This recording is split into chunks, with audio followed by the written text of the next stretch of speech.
રાજકોટમાં દારૂબંધી માત્ર કાગળ પર જ છે। માલવિયા નગરમાં ખુલ્લેઆમ દારૂનું વેચાણ થઈ રહ્યું છે અને પોલીસની કામગીરી પર સવાલો ઉઠી રહ્યા છે। દેશી દારૂના વેચાણનો વધુ એક વિડીયો વાયરલ થયો છે। આ પહેલા રાજકોટમાંથી જેવા વિડીયો સામે આવી ચૂક્યા છે કે ક્યારેક કોઈ બગીચામાં બોટલ લઈને ફરતું હોય, ઉત્પાત મચાવતું હોય, અને આ રાજકોટના માલવિયા નગરનો વધુ એક વિડીયો। માલવિયા નગરમાં દેશી દારૂનું ખુલ્લેઆમ વેચાણ થઈ રહ્યું છે, ખુલ્લેઆમ સેવન થઈ રહ્યું છે। વધુ વિગત સાથે સંવાદદાતા મયુર સોની આપણી સાથે જોડાયા છે। મયુર, જો કે ગુજરાતમાં દારૂબંધી ભલે હોય પણ એક પણ શહેર એવું નથી કે જ્યાં ખરેખર દારૂબંધીનું પાલન થતું હોય, અને એમાં રાજકોટ પણ આવી જાય છે।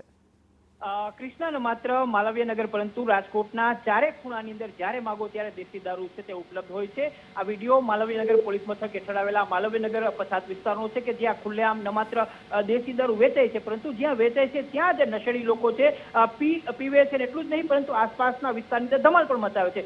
અનેક વખત લોકોએ આ પ્રકારના વિડીયો વાયરલ કરીને પોલીસને મોકલાવ્યા છે, મીડિયાને મોકલાવ્યા છે। આ વખતે તો હદ થઈ ગઈ હતી, કારણ કે ધોળા દિવસે ને સમી સાંજે આ પ્રકારની ઘટના જોવા મળી હતી અને સ્થાનિક લોકોએ આક્રોશપૂર્વક આ વિડીયો ઉતારીને વાયરલ કર્યો છે। જોકે સ્થાનિક લોકોનું કહેવું છે કે જો અમે પોલીસની અંદર ડાયરેક્ટ ફરિયાદ કરીએ તો આ નશેડી લોકો છે એમને વ્યક્તિગત નુકસાન પહોંચાડી તેમ છે। હવે પોલીસ પાસે અપેક્ષા રાખે છે કે આખી જે દુકાન છે એને બંધ કરાવે। જી બિલકુલ, આભાર આપનો।